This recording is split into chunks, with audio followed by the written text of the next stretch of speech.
Hi guys! Magandang araw sa inyong lahat mga ka-Ate Lorns. Andito na naman si Ate Lorns magluluto-lutuan para meron tayong pang-content sa ating YouTube channel. Ayan guys, Ate Lorns Channel Cooking. Ayan guys, ito yung lulutuin ko guys. Meron ako ditong hiniwang isa tong buong manok. Hiniwa ko ng maliliit. At meron akong chicken liver din dito, atay ng manok. Ito yung isasangkap ko guys. Ayan, square-square na hiwa ng tomato at onion, garlic. Meron ako isang green chili na minaliit ko lang para may konting kagat ng anghang. Nilagyan ko ng konting luya para pang-paalis ng lansa rin ng konti sa manok. So, nag-open ako ng isang lata ng green peas. Chickpeas. Chickpeas yan na guys, hindi green peas, okay? Chickpeas, tapos isang carrots, ayan, maliliit na hiwa na square din, at ayan, bell pepper. Ito rin, lalagyan ko rin siya ng tomato paste. So, syempre mamaya na yung ibang sangkap, yung asin, paminta, at kung ano man ang ilalagay natin guys. So, ayan, mag-start ako magluto guys para sa ating YouTube channel at para din sa mga nanonood natin dyan. Ay ano lang po ito, Ate Lorns version cooking po ito, pala apritada, chicken apritada. Kaya version lang to ni Ate Lorns kasi kung ano lang yung available ko dito sa bahay guys, yun ang ihahalo ko. So hindi ako naghahanap ng mga perfect sangkap. Kung anong sangkap meron ako, yon ang lulutuin ko. Yan na, nilagay ko na yung aking bawang dyan guys.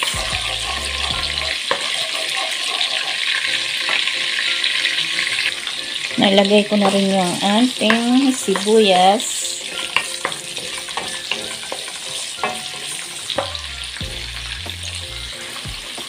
Ayan na yung ating tomatoes. Ilagay ko na rin ng sabay yung sili at luya. Nakadikit siya. Ayan.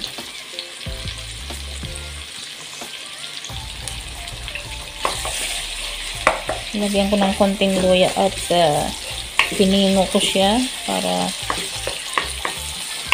hindi makagat ng kakain.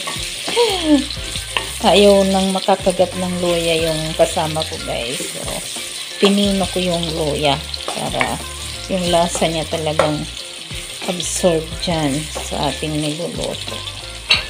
Ayan, ituloy-tuloy na natin ang ating pagluto guys. Enjoy watching. Thank you very much lahat ng sumusubaybay sa aking mga upload guys. Mga simpleng luto, mga simpleng sinishare ko sa aking YouTube channel. Ayan, thank you so much for watching and support kay Ate Lorns channel. Thank you so much guys. Keep watching. Ilagay ko na yung manok guys. Ayan, haluin ko lang ng konti. Maglagay ako ng konting turmeric powder guys, pang dagdag flavor at kulay. Ayan.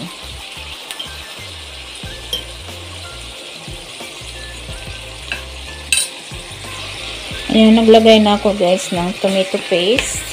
Haluin lang natin ng ayos yan. Ang ating chicken magic stock. Ayan. Lagyan ko ng konting hot water guys para maluto lang ang ating chicken. Ayan.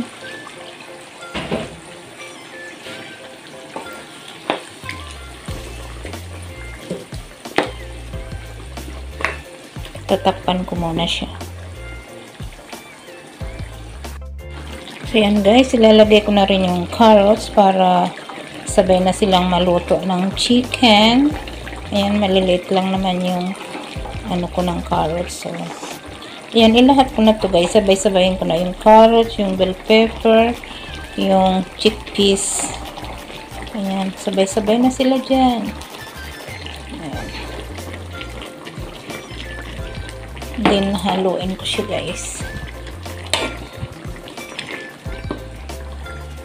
So, ayan. Lagyan ko na rin siya ng ating salt, asin, at paminta.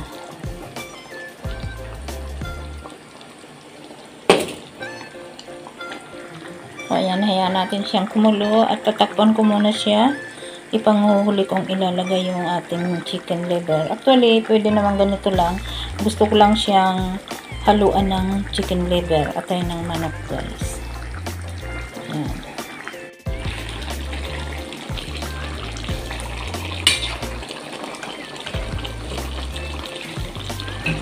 Ilagay ko na yung chicken liver guys. Haluan natin yan ng atay ng manok.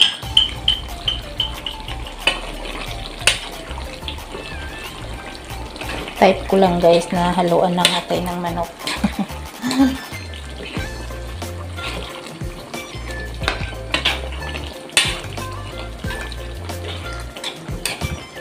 Ayan, natimplahan na natin yan. So, hayaan na lang natin maluto yung chicken liver. And then, tapos na siya. Ayan, konti lang yung sabaw guys. Ayan. At malapot siya.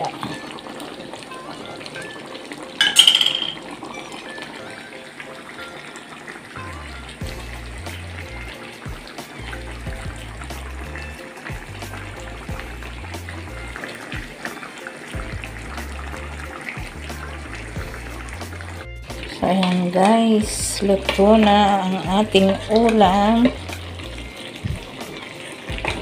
na chicken with chicken liver with the carrots, bell pepper, and chickpeas. Ayan, luto sa tomato paste. Parang apritada siya guys, pero hindi. Ayan ang luto ni Ate Lons. Yan ang ulam namin mamaya guys ng aking pamilya. Ayan, maraming salamat guys sa panonood nyo. Thank you so much.